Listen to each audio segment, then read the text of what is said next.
Well, folks, it was a very hot weekend in the news. President Trump has made some significant gains with regard to the Panama Canal. So President Trump has been issuing a lot of threats over the Panama Canal, which, of course, was built by the United States back in the early 20th century, late 19th century.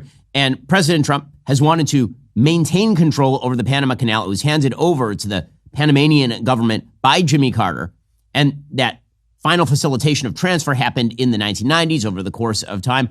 And in the meantime, the Chinese have been using extraordinary power, bribery, graft, in order to take control of two ends of the Panama Canal. We have here a map of the Panama Canal. The Panama Canal is really important because it cuts down shipping time across the bottom of South America by 27 days. It allows instead all sorts of shipping traffic to be pushed through Panama. It's an amazing thing. I mean, I've been down to Panama. I've seen the Panama Canal in person. There's just locks on both ends. The water level is increased and lowered in order to facilitate shipping. You have to pay a fee in order to go through if you are a shipper or if you are the U.S. military. Apparently, one of the victories that President Trump has now won is that some of the fees will be gone for U.S. military shipping across the Panama Canal. What you can see in this map, there are two sites on this map that are really important for folks who can't see it. Panama, of course, is a very narrow bridge of land, a spit of land that exists between North America and South America. And the Panama Canal carves across some parts of that spit of land to create a free-flowing waterway that goes between the Atlantic Ocean and the Pacific Ocean. Balboa, which is on the Pacific coast of the Panama Canal, is controlled by the Chinese. At least they have a site there that is controlled by the Chinese. They were attempting originally to actually put their embassy on that part of the Panama Canal. A subsidiary of C.K. Hutchinson Holdings, which is a Chinese-run company out of Hong Kong, controls that port. They also control the Cristobal port, which is on the Atlantic side of the Panama Canal. Why is that a concern? Well, the concern was that in case of some sort of serious conflict between the United States and China, the Chinese could use those cutout companies to basically obstruct traffic in the Panama Canal, preventing American warships from being able to transit that at a stretch of 1 day or 2 days as opposed to 27 days. So President Trump said, listen, we're not going to allow the Chinese to effectively control ingress and egress from the Panama Canal. Here's President Trump talking about this yesterday. Secretary of State Rubio is in Panama right now, and we're talking about the Panama Canal. What they've done is terrible. They violated the agreement. They're not allowed to violate the agreement. China's running the Panama Canal. That was not given to China. That was given to Panama foolishly. But they violated the agreement, and we're going to take it back or something very powerful is going to happen. Okay, so the question is, what is that threat designed to do? So Marco Rubio, the Secretary of State, he said in his confirmation hearing that Beijing has the ability to turn the canal into a choke point in a moment of conflict. Right? That's what I'm talking about. They could theoretically, for example, sink barges at both ends of the canal and prevent shipping traffic. You remember just a few years ago when the Suez Canal was blocked by one ship that went sideways? That could easily be done at certain choke points in the Panama Canal, which actually does get incredibly, incredibly narrow near the ends, both ends of the Panama Canal. Over the past 2 decades, China has developed many economic ties with Panama, including through its Belt and Road Initiative. The Chinese Belt and Road Initiative is a giant influence operation in which China, quote unquote, gives you things. There are always strings attached. Those strings attached may be surveillance of your country. It may be control over significant national resources. That's what the Belt and Road Initiative is. So the victory that President Trump just won is that Panama has just announced that they will not renew the Belt and Road Agreement with China. This makes it the first Latin American nation to leave the Belt and Road Initiative. Panamanian President Jose Raul Mulino said his country would not renew its agreement with the Belt and Road Initiative following a visit from Secretary of State Rubio over the weekend. Here is Mulino. Una cosa importante, que es una decisión que adopté y se la which is a decision that I adopted and communicated it to him. This is Marco Rubio. The Memorandum of Understanding of the year 2017 on the road, Belt and Road Initiative will not be renewed by my government. He says we're going to study the possibility of whether it can be finished earlier or not. But I think it's his turn. In 1 or 2 years, the renewal, because it is every 3. So this initiative that was signed, when it was signed, at the time it was signed, will not be renewed by my government. So there are other countries in Latin and South America who are looking at the possibility of joining the Belt and Road Initiative, and they are no longer presumably going to do that, or at least they're going to take very seriously the possibility of not doing that. Secretary of State Rubio tweeted, quote, I met with Panamanian President Jose Raul Molino and Foreign Minister Javier Champa to make clear that the United States cannot and will not allow the Chinese Communist Party to continue with its effective and growing control over the Panama Canal area. We also discussed efforts to end the hemisphere's mass migration crisis and ensure fair competition for U.S. firms. This is an unmitigated good, and President Trump throwing the United States' weight around with regard to Panama and achieving some quick results. That is also apparently happening with regard to Venezuela. According to Mediaite, 6 Americans were freed from captivity in Venezuela on Friday as President Trump concluded his second week back in office. The government of President Nicolas Maduro freed them after receiving pressure from the Trump administration. There's been a lot of talk about President Trump, what his foreign policy looks like. When it comes to the Monroe Doctrine, he takes that very seriously. The idea that the Western Hemisphere is a United States pond.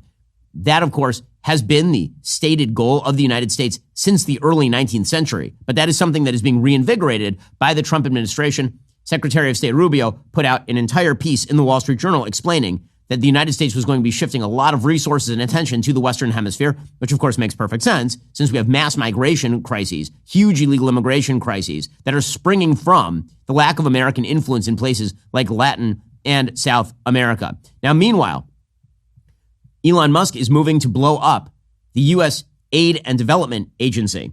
According to the Wall Street Journal, Elon Musk's allies are moving swiftly to exert control over vast swaths of the U.S. government. Musk oversaw a successful effort by his representatives to get direct access to a payment system that distributes trillions of dollars to Americans every year. Individuals working for DOGE accessed the U.S. Agency for International Development following a clash with security officials. The moves marked the start of a far-reaching campaign by Musk to upend the federal government agency by agency, according to his allies. The effort prompted outrage from Democrats and some Republicans who said that Musk doesn't have the authority to overturn programs and spending priorities decided by Congress. They also raised concerns about the nature of Musk's operation because, of course, he has not been Senate confirmed in any way, shape, or form.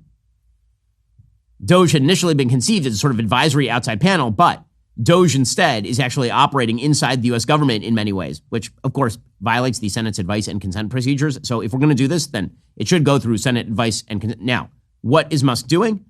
Well, some of what Musk is doing is obviously great. He's going through it and he's cutting an enormous amount of waste and fraud in the program. He's shutting down programs that are wildly inefficient. Musk said he was on track to cut federal spending by $4 billion a day. He said career Treasury officials were routinely making illegal payments.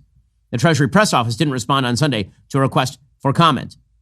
Now, meanwhile, this is broken out into the open because of controversy over USAID.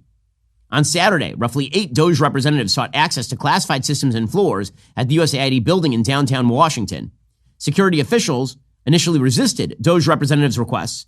The security officials, John Voorhees and his deputy, were then put on administrative leave for not complying. Now, let's be real about this. The President of the United States is in control of the Treasury Department and USAID. So if the President of the United States decides to, quote unquote, declassify material, he can. He has the summary power to declassify material, as we learned to our great chagrin over the course of the last 4 years when we had many, many conversations about what the president could and could not do in declassifying material. The DOGE representatives were given access to at least the Executive Secretariat, a nerve center for coordination and communication for the agency's highest levels, and the Office of the General Counsel, the current USAID official and Senate Democratic aide said. Now, USAID is filled with extraordinary graft. It is a 10,000-person, $40 billion agency. Musk posted on X over the weekend that USAID is a corrupt organization filled with Marxist staffers providing no evidence for his broadsides, according to the Wall Street Journal. But it is true that the USAID has given enormous amounts of aid, billions of dollars in aid, to foreign organizations, non-governmental organizations, many of whom are dedicated to doing left-wing agitprop work abroad. Now, there is one problem. The problem is that if you actually destroy USAID as a functioning agency rather than going in with a scalpel, then what you actually could be doing, unfortunately, is sort of an unintended consequence of breaking things and moving fast, is opening the door to things like China's Belt and Road Initiative. Okay, because if USAID is giving aid, and a lot of that aid is crap and should go away, but if it's giving some aid that is good to countries, for example, that are wavering between United States influence and Chinese influence, and then you withdraw, Chinese influence grows. If you don't like the Belt and Road Initiative in Panama, you shouldn't like the Belt and Road Initiative in Africa or in Southeast Asia or in any other place that China is attempting to spread its tentacles.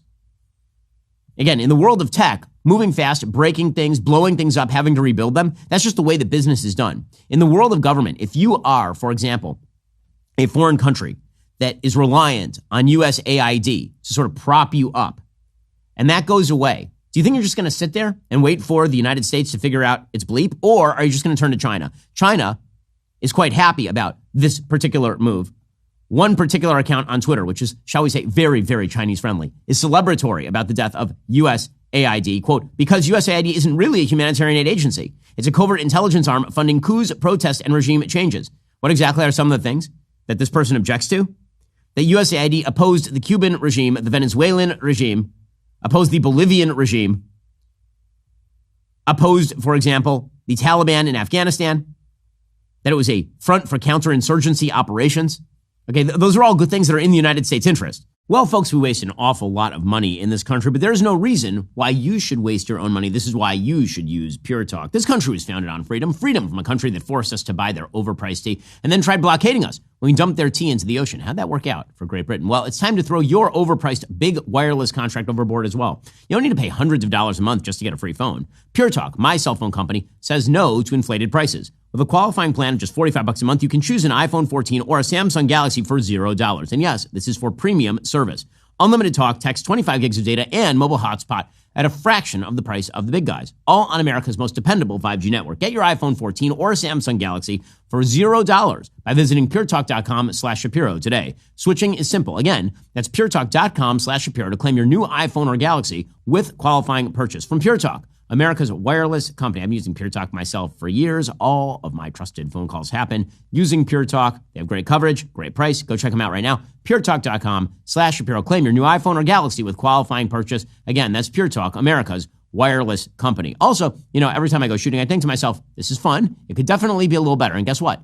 It can. Let me tell you how to make shooting more safe, more fun, and overall cooler. If you've never used a suppressor before, you are missing out. Trust me, once you shoot suppressed, you're never going to want to shoot unsuppressed again. This is where my friends at Silencer Shop come in. They don't just sell silencers, they specialize in making sure your shooting experience is awesome. The experts at Silencer Shop will help you find the perfect silencer so you can enjoy your guns even more. And now is the perfect time to get one. Why not let your tax return work for you this year? Invest in a suppressor, completely upgrade your shooting experience. The best part? Silencer Shop makes the entire process ridiculously simple. They're the #1 source for suppressors in America with the largest selection of top brands. Silencer Shop helps handle all the paperwork so you don't have to. With their nationwide dealer network and easy-to-use kiosk system, you can get started in minutes and have your suppressor faster than ever. So China could be like two things can be true at once, as always. And this is, I think, really important when it comes to the policy of an administration that I support. Many things can be true at once. Policy is complex and shaded. It's not all good and it's not all bad. When it comes to things like USAID, again, going through in targeted, precise fashion and nuking programs within USAID that need to die would be a wonderful good, and DOGE can do an amazing amount of good there. At the same time, nuking the entire agency, for example, could be opening the door to Chinese influence operations in a wide variety of areas all over the globe that the United States is then going to have to backfill. And that could be a problem because China is fully stalwart about all this stuff. China will always offer you a check. China is perfectly willing to bribe anyone. China is corrupt. China is tyrannical. The Chinese regime, the CCP regime, is evil, full stop. It is an evil regime. It is not our friend. It is not our friendly competitor. The Chinese regime is an oppressive communist tyranny that steals IP, undercuts American markets, and targets all of America's interests for destruction. That is what China does. Okay, so just recognize that we live in a world filled with harsh enemies who are perfectly willing to fill gaps left by the United States. Now, you may be willing to say, okay, fine, whatever. We leave a gap, China fills it. Do we really care enough? And that's an open question. Depends on the interest. Some interests just aren't worth it. However, we should be at least smart enough to acknowledge that there are effects of a vacuum created by the United States. That is a rather important thing. Okay, back on the good side of the ledger, President Trump is apparently killing aid to South Africa. This, of course, is a good thing because when it comes to South Africa has become an increasingly racist state focused on expropriating the property of whites. Now, you can talk about the evils of South African apartheid, which, of course, were tremendously evil. And you can also point out that the way to come together after the demise of an apartheid regime would not be confiscatory policy designed to harm the white people in Africa in racist fashion. That's exactly what the South African government has done. That's what the Zimbabwean government did also, by the way, completely destroying the country in the process. South Africa has pushed forward an expropriation measure signed by the president, Cyril Ramaphosa, designed to bring land reform in the public interest, meaning just seize property, presumably from white farmers disproportionately. South Africa, by the way, because it has impoverished itself in ways that it need not, because South Africa has pursued a racialist policy, because South Africa's identity is largely tied up in its sort of anti-colonialist mindset, it has also become a plaything of places like Iran and China, who very often are funneling money into South Africa. President Trump was like, no, we're done with this. We're not going to give aid to a country that is in racist fashion seeking to expropriate property from white farmers.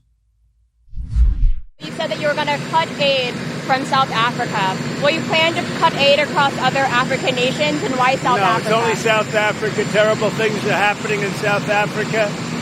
The leadership is doing some terrible things, horrible things. So that's under investigation right now. We'll make a determination. And until such time as we find out what South Africa is doing, they're taking away land, they're confiscating land, and actually they're doing things that are perhaps far worse than that. He's absolutely right about this. And the fact that it was ignored, nay, forwarded by the Secretary of State under the Biden administration is a tragedy. South Africa is a deeply corrupt, criminality-filled state. It is a failing state. And the fact that we've been pouring money into it is a disgrace. So good move by the Trump administration on that. Speaking of other good foreign policy moves, now I think all of the talk about President Trump being an isolationist president, it's kind of weird because what we're seeing so far is definitely not isolationism. President Trump on Saturday announced that he had ordered military airstrikes in Somalia, taking out a senior ISIS attack planner and other terrorists the planner had recruited, according to Fox News. The strikes come just weeks after an ISIS-inspired terrorist killed 14 people and injured dozens more after plowing a truck into New Year's Eve revelers in New Orleans. Trump said, quote, "These killers, who we found hiding in caves, threatened the United States and our allies." Trump said the strikes destroyed the caves the terrorists were living in and, quote, "did not in any way harm civilians." He said our military has targeted this ISIS attack planner for years. Biden and his cronies wouldn't act quickly enough to get the job done. I did. The message to ISIS and all others who would attack Americans is, we will find you and we will kill you. This is very, very good, obviously. Secretary of Defense Pete Hegseth, who, of course, is excellent, put out a statement saying, I authorized U.S. Africa Command to conduct coordinated airstrikes today targeting ISIS Somalia operatives in the Golis Mountains. Our initial assessment is that the multiple operatives were killed in the airstrikes. No civilians were harmed. This action further degrades ISIS's ability to plot and conduct terror attacks, threatening U.S. citizens, our partners, and innocent civilians. He said that strikes should send a clear signal. The U.S. stands ready to find and eliminate terrorists who threaten the country and its allies, even as it carries out robust border protections at home. So again, this sort of isolationist notion that is what Trump is all about. I have yet to see the evidence of that. Well, meanwhile, the big story of the weekend is that President Trump was going to launch these massive tariffs on Canada and China and Mexico. And the tariffs were basically 25% tariffs blanket on Canadian product, 25% blanket tariffs on Mexican product, 10% blanket tariffs on Chinese product. There were some exceptions for oil that was coming in from Canada. And the big question when it comes to tariffs is whether President Trump is using them as leverage or whether he is doing this ideologically. This is always the big question with President Trump. Because using them as leverage, he's been quite successful. There is no one in the business world who's better at leverage than President Trump. When it comes to making deals, President Trump loves the leverage, and he gets what he wants. He did this just a couple of weeks ago with regard to Colombia, the country, not the university. He threatened them with 25% tariffs and said they would escalate unless they took back illegal immigrants, and they immediately caved. Well, it seems as though that may be what is happening as of Monday. Now, President Trump was sending some vague signals. Here he was announcing, and he sent a few different signals here. He said, listen, I like tariffs. Tariffs are, now maybe, again, the reason that he is talking up tariffs as a policy is because this is a great strategy when you're playing chicken. You put a brick on the accelerator and you say, listen, I'm perfectly happy to go off this cliff. You want to go off the cliff? Let's do this thing, man. Let's make it happen. And so he talks up tariffs as a way of saying, listen, I don't mind. We'll do it. You think we won't do it? We will 100% do it.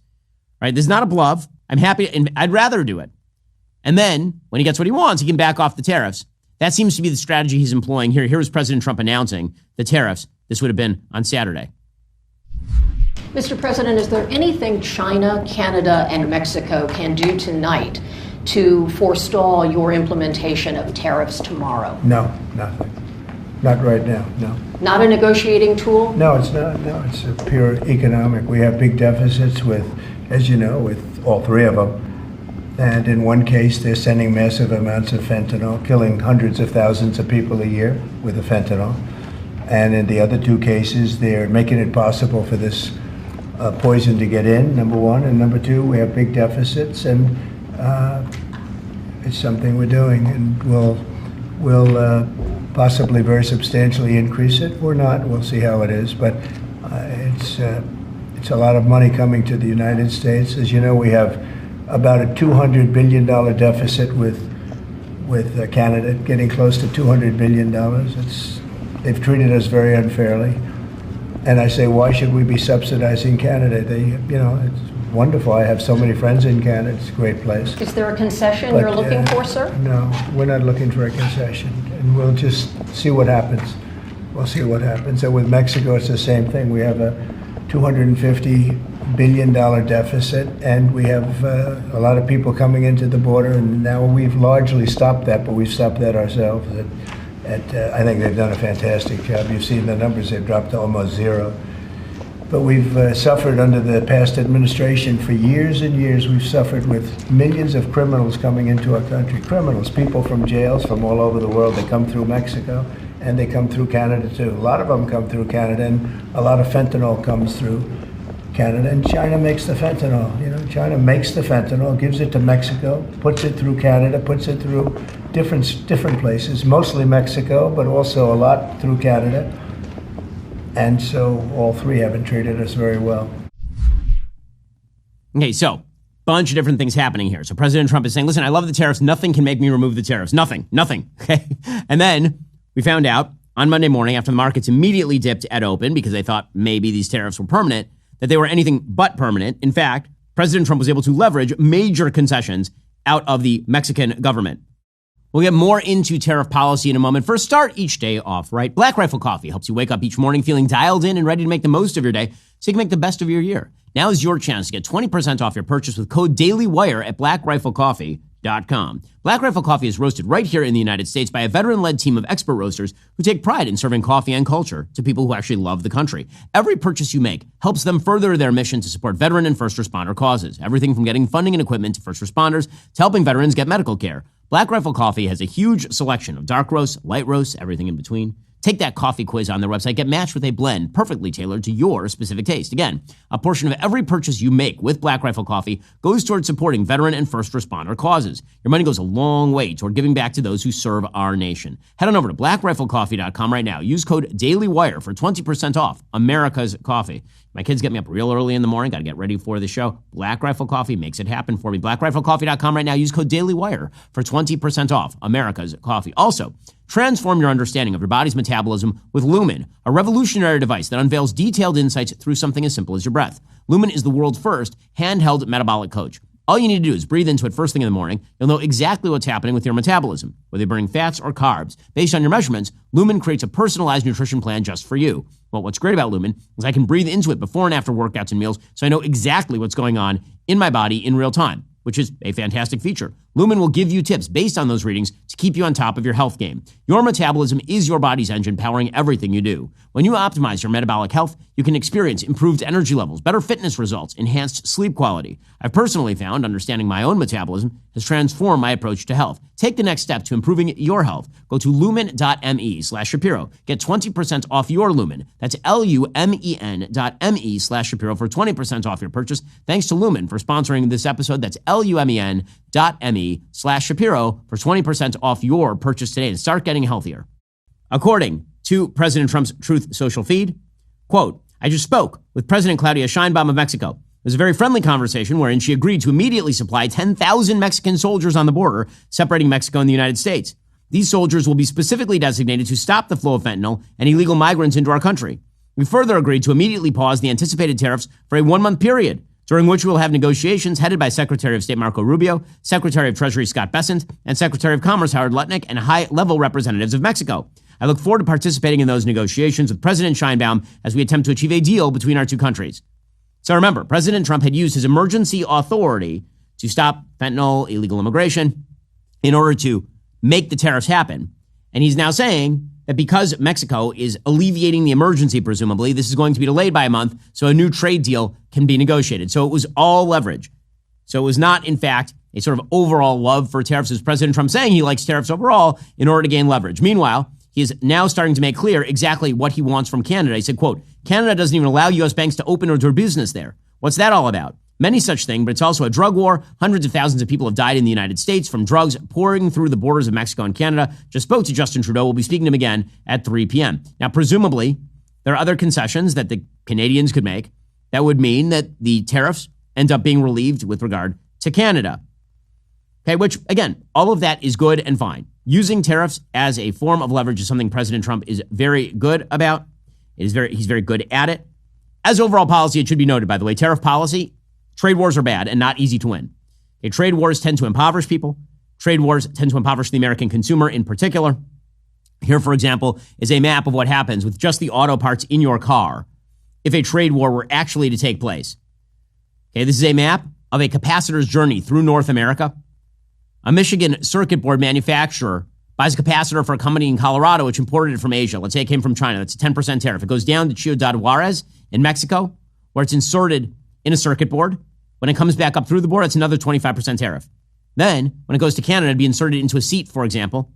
That is another 25% tariff when it comes back down. So you're talking at that point about an aggregated 60% tariff on the product, right? These sorts of things have a major impact on American markets, which is why you saw the stock market take a dump at the very beginning of the day when it looked as though Trump was in principled fashion pushing tariff policy as sort of a net good to the United States. But again, President Trump, it looks like, is doing this as a leverage play. It looks as though President Trump is pushing these tariffs specifically in order to get something out of Canada. That, by the way, was the take of Conrad Black, who was a journalist up in Canada. He said, like, what are you guys worried about? This is about shutting down the border, spending 3% on NATO defense. Get some concessions for Trump. It's a big win for him. He gets the victory. He chalks that up, and the tariffs go away. The Canadians, for their part, are getting very militant. Justin Trudeau, who is still titularly the Prime Minister of Canada, he announced retaliatory tariffs right away. Tonight, I am announcing Canada will be responding to the U.S. trade action with 25% tariffs against $155 billion worth of American goods. This will include immediate tariffs on $30 billion worth of goods as of Tuesday, followed by further tariffs on $125 billion worth of American products in 21 days' time to allow Canadian companies and supply chains to seek to find alternatives. Now, of course, the reality is that would hurt Canada more than it would hurt us. If they tariff American products, then they're taxing their own consumers. But this is what happens in a trade war. You increase your tariffs. The other countries that are being targeted increase their tariffs to retaliate because they say, okay, well, we're not going to let your goods in our market if you're not letting our goods in your market. And then if this sort of thing were to be carried out over a long period of time, it would be a real problem because China particularly is more than happy, just as with USAID going away, more than happy to fill that gap with cheap free trade with, say, Canada or Mexico or the Europeans. The Europeans, by the way, are already setting up for this. The Europeans are already anticipating that President Trump is going to try tariffing the Europeans. And so they've been creating more free trade agreements with themselves and presumably also with China. Okay, but when it comes to playing chicken, President Trump is very, very good at playing chicken. Mexico sending 10,000 troops to the border. Mexico pledging to stop the flow of fentanyl. Right? These are big wins for President Trump. There's no other way to put it. Again, I've said this all along. When it comes to many of the things that Trump does, if you did them in a vacuum without trying to use them as leverage, there would be a major problem. And many of the things that Trump says in order to get those things done are things I disagree with. So, for example, you heard him railing against trade deficits. Okay, trade deficits are not a thing. A trade deficit is when you buy a thing from someone else and you gave them money and they gave you the good. You have a trade deficit with your grocery. If we buy a bunch of stuff from Vietnam, that doesn't mean that Vietnam has ripped us off in some way. The United States can still be the world's leading economy while having a giant trade deficit. And meanwhile, there are a bunch of poor countries that have trade surpluses. That's not the point. For President Trump, it's the effect of what he's attempting to do that matters. It is not what he says about the thing, apparently, that matters. So he gets a win out of the Mexicans. Presumably, he will get a win out of the Canadians as well. The United States throwing its weight around, particularly in the Western Hemisphere. I'd like to see what it looks like when the U.S. throws its weight around with regard to, say, China as well. We're doing a little bit with that 10% tariff on China. I'm hoping that one is more permanent. Meanwhile, Democrats are poorly positioned to take advantage of any of this. We'll get to that in a moment. First, no matter where you're watching or listening right now, take a second, hit that follow button. It costs you nothing. It makes a massive difference in fighting back against the algorithm that really, really would like for you not to hear this. If you want the full show, uncensored, uninterrupted, unshackled from big tech overlords, there's only one way to do that. Become a Daily Wire Plus member. As a member, you get unlimited access to our entire library of premium entertainment, including the culture-shaping documentary, What is a Woman? And the hilariously offensive box office hit, Am I Racist? Go to dailywire.com/subscribe now and join the fight. All right, meanwhile, the DNC remains absolutely out in the wilderness. So the Democratic National Committee had to pick a next chair. Who did they pick?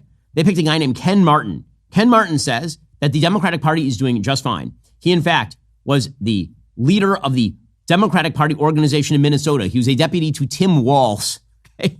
And he basically said, we did amazing. Kamala Harris was amazing. Tim Walz was amazing.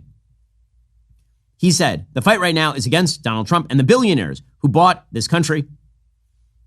They have nothing. They have literally nothing.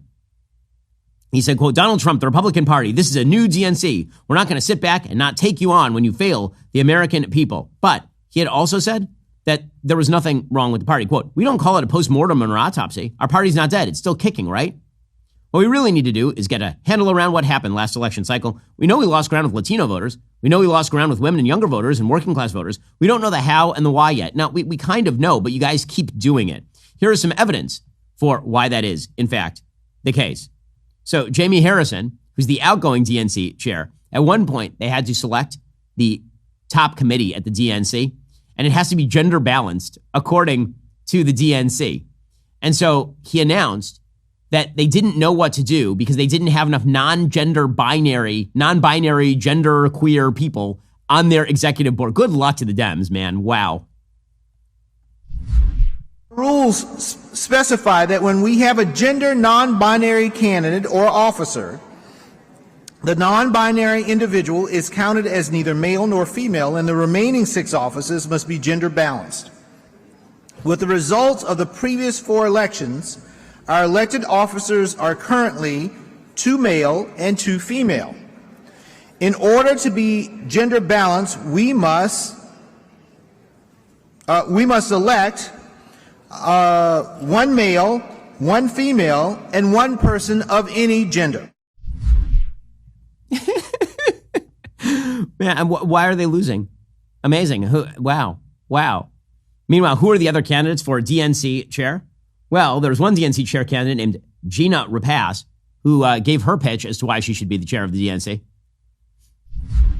Hello, Democrats. Hey, I am speaking, and I would love your attention. There is a black woman at this podium, and I deserve your attention like the 11 people who went before me. Yes, I am speaking. Oh, my God. So Ken Martin is the new chair. Congrats, guys. But even better is the new DNC vice chair. You're not going to believe it, but it's wonderful. It is the inestimably stupid David Hogg. Yes, you remember David Hogg, the failed pillow company guy? Remember the kid who was a student at Parkland over here in South Florida during the Parkland shooting, but he became world famous for stumping against guns and shouting about gun control and being a theater kid about all of this sort of stuff. Remember this? And then he was admitted to Harvard despite what apparently was a 1270 SAT score. He'd been rejected, I believe. And then he got admitted based on his activism. Meanwhile, Kyle Kashuv, another student in Parkland who'd scored, I believe, 1,600 on his SATs, was rejected because they uncovered some bad old texts. Well, now this schmuck has somehow parlayed his apparent victimization at Parkland into the vice chairmanship of the DNC after a career of stupid tweets at Harvard University. Man, oh man, you guys. He's supposed to be, by the way, driving young men back into the arms of the DNC. This stick figure of a human. Like, oh my God, this is really just amazing, amazing stuff. I just want to point out before we hear his victory speech, and again, he is literally only famous because he was a student at the school where a school shooting took place. That is the only reason. There's no other reason. Hey, here are some of his better tweets over the course of the last few years. This deeply stupid human.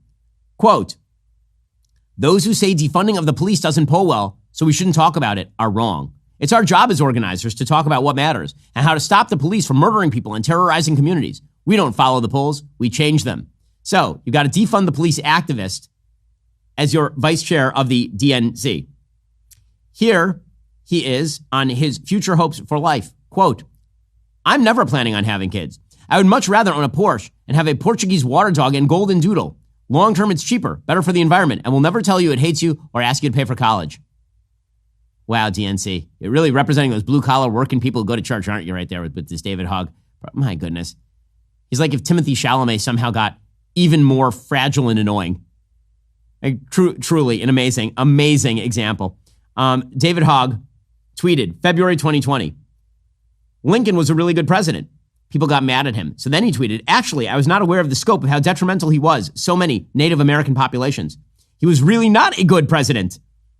Lincoln was not a good president. From the vice chair of the DNC, I thank my indigenous peers that brought my attention to Lincoln's atrocities committed against Native Americans. I'm deeply sorry for not acknowledging these crimes that I was unaware of until now. I will do better in the future. David Hogg, 2020, your new vice chair. How about this one? Quote, I'm one of the most politically toxic people in the country. I'm too radical for American politics. No, I'm not running for office. We have enough straight white men in power. He ran for vice chair of the DNC and then was made vice chair of the DNC. David Hogg. Man, oh man, these geniuses. Here he was with Bill Maher attacking Israel. This is just a few months ago. These are the people. I can't imagine why the Democratic Party has an approval rating beneath that of prostate cancer. Do you believe Israel has a right to be a state? Absolutely. I believe in a two-state solution, but what I don't believe is productive. Bill, is when we continuously focus on what these students that are still trying to figure out who the hell they even are a lot of the time and talking about that instead of the people that are actually responsible for these atrocities continuing, whether that is us not having a two-state solution or our leaders that fail to meet this moment over and over and over. I'm glad that my generation knows that what the current course that we've been on of just enabling the government of Ben-Gvir, the government of Netanyahu that was being protested by the Israeli people leading up to October 7th, just acting like they're not against. Unbelievable. Great job, guys. Slow clap for the DNC. As always, doing amazing work. Congrats to David Hogg. I hope he has a long and unsuccessful tenure as the vice chair of the DNC. You guys are just doing great. You're just doing great. Okay, well, meanwhile, the Grammys were last. Speaking of people completely disconnected from everyday life, the Grammys. Now, I didn't know they were happening. You didn't know they were happening, but my producers knew they were happening. And so I'm going to need my producers to join me for this one to help walk me through what happened at the Grammys when a bunch of people whose music I don't care about and whose names I don't know decided to wear, as it turns out, either the most garish stuff imaginable or nothing. So apparently they're going to lead me through a series of pictures of various artists, most of whom I don't know, and what they wore at the Grammys. So, guys, why don't you just go for it? Tell me what you got. Well, I think the first one to start out with is definitely Chappell Roan. Okay. Do you know any of her songs? No. You know, H-O-T-T-O-G-O. No. You can Stop. take me. Stop that. That's enough of that. Okay. What do you think? Why does she look like a terrible painting of Marie Antoinette if Marie Antoinette was a trans man? Why is that what she looks like? I'm confused. It's giving like trans Mad Hatter. Yeah, I could see that. And that's she looks mentally healthy, is what I'll say right here. That's a look right there. For those who can't see, she's wearing just a hideously ugly yellow dress, and it's got some sort of black straps that are holding it up. And then she's wearing a mop on her head and some really overdone makeup. She seems well. Thank you, Chappell Roan. Except I don't care. Okay, next. Enough of that. All right, next. You actually like her. So we got Cynthia Erivo, your girl. Okay, Cynthia Erivo, who's immensely talented. I don't know what she's wearing here though. It could be worse, but we really wanted you to focus on if you guys could close up on her nails there. Yeah, I was wondering what's going on with the nails. Check those babies out. I mean, she's famous for these bizarre nails. Like what's like in her interview, she's got like a wizard hat, and then she's got some jewelry going on. How do you type with these? That's always what I want to know. All right, next up we have Billie Eilish. Oh, Billie Eilish. She's a classic. Yeah, she is. Yeah. So what a great look. So people are saying that on the Twitters. Go to the next photo. Yeah, That's funny. They're saying Billie Eilish stuns on this year's Grammys red carpet as one of the members of the Three Blind Mice. Yeah, I could see that. All right, next up, my personal favorites, Jaden and Willow Smith. But let's start with Jaden first. Oh boy. Oh well. He walked out of the house and he was like, "For those who can't what? see this, Jaden is wearing a house on his head. I'm not even kidding. You think that that's a joke or that I'm being figurative. I am not. If you're just listening, he's wearing an actual model of a house on his head, his house head. It matches. I mean, I will say the color scheme matches. I don't understand. This is honestly, it's like my 4-year-old daughter when she makes a house out of a box and just kind of puts it on her head. Like, what is happening right now? Like, the tux is nice. I'm just, it's like the Wicked Witch of the East got hit by a house in the head. Okay. I would be concerned with him going through any doorways, but he's relatively short, so I don't think he's having any issues. Sucks if you're sitting behind him. Yeah, exactly. That's a hell of a look. Okay. These are all people. But why is the Democratic Party failing to connect with people? I don't understand. I mean, isn't this going to be on your must-wear list this season? Well, okay, let's next. see Willow, because this is a look. What? And there's Willow, who's wearing like a bra under a jacket, but none of that's relevant. What's relevant is what's happening with the teeth right there. Ooh. What is that? Like does Willow play hockey in 1977? Like that is a look. Okay, man. Jafar in the prison scene, dressed as the old man giving the lamp to Aladdin, happening over here. All right. Yep. All right. Okay. Next is Lady Gaga. Unfortunately, she's not dressed in meat, but I feel like Lady Gaga's really toned it down. You know, like she really has. Like she's just going as like Wednesday Addams now. But I'm just wondering, like, what happened to the old Lady Gaga, the one who would show up in a bubble or in a meat dress? I think she's coming back. Oh, you think she's coming back? Yeah. I think old Lady Gaga is on her way back. Well, she probably is. I think this is preliminary stages. I mean, she's tried the acting thing, and it worked out for her pretty well. But maybe she has to get back into the shock. There's only a couple of trajectories for these pop stars as they age out. One is that you become an elderly matron who can act, and you move into that realm, which would be the smart move. And the other is you're Madonna, and you're still twerking on stage at the age of 92. All right, next is, let's see Chrissy Teigen. All right, moving on to naked people. Oh, Chrissy Teigen. Wow. What a charmer Chrissy Teigen is. So, naked person attacked by jellyfish is what I'm getting here. And kind of pained look of smiling. Like, again, there's so many dead eyes at the Grammys, so many people who are deeply unhappy. Imagine this is your life. I mean, I guess she's real rich, but who cares? I mean, that can't be a particularly happy person. And speaking of unhappy people, Kanye West, who I have been reliably informed is a deeply religious Christian by all the best sources, this is what a deeply religious Christian would do.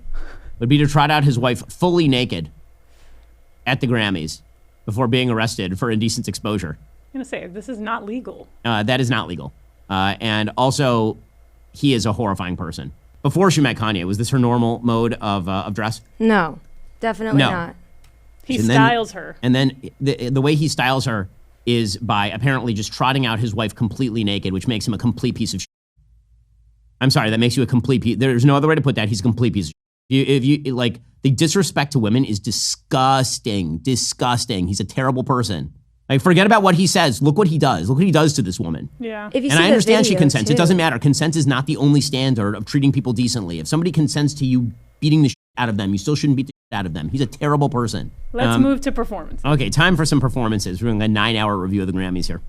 Time for some performances. We have apparently Charlie XCX, who doesn't know how to do Roman numerals. That is not how you do Roman numerals. Okay, but Charlie XCX showed up and did something that approximated singing. It's like a full rave happening on stage. It's just people banging on stage. That guy. And now making out with backup dancers. By the way, this is also old. Remember that time when it used to be transgressive and now it's just old? This is like old when Madonna did it in 1993. Bring back Britney with the snake. Am I right? Honest to God, like nothing has changed.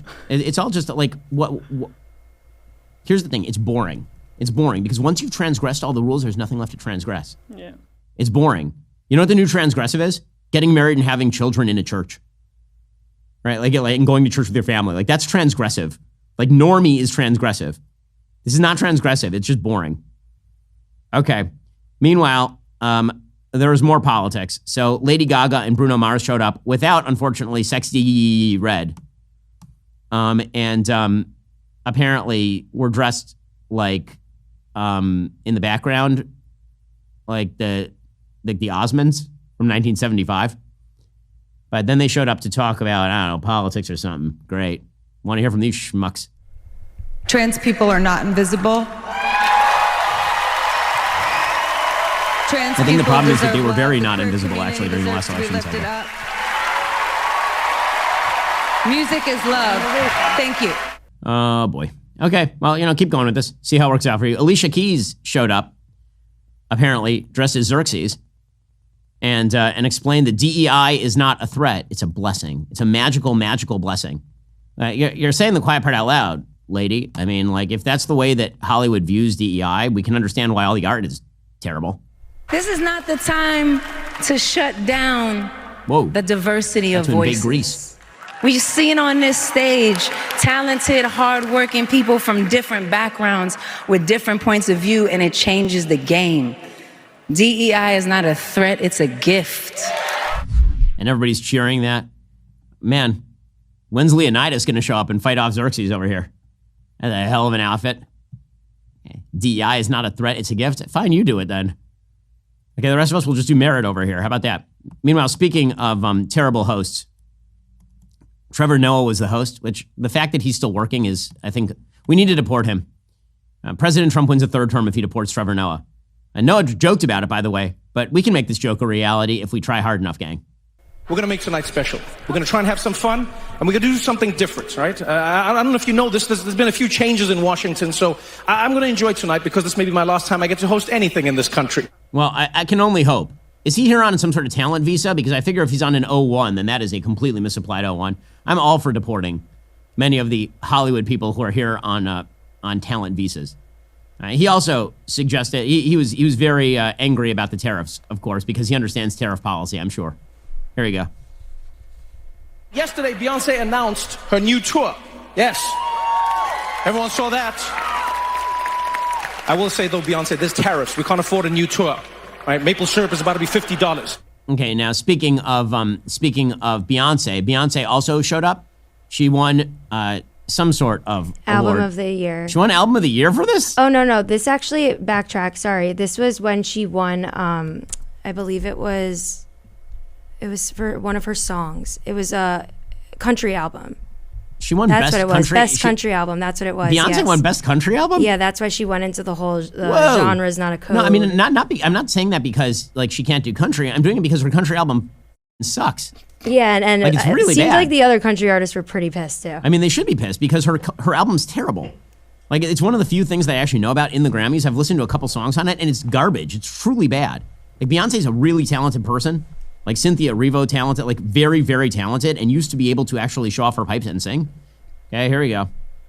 I think sometimes genre is a cold word to keep us in our place as artists, and I just want to encourage people to do what they're passionate about and to stay persistent. Well, that's the thing that, wow. She's making country terrible again. So that's exciting. Guys, thank you so much for torturing me and the audience with that. I really, really appreciate it. That was just great. Folks, believe it or not, there's even more to today's show. We haven't even gotten to the immigration plans of the administration, which we'll get to in a moment. Hopefully it involves deporting pretty much everybody at the Grammys. If you're not a member, become a member. Use code Shapiro. Check out for 2 months free on all annual plans. Click that link in the description and join us.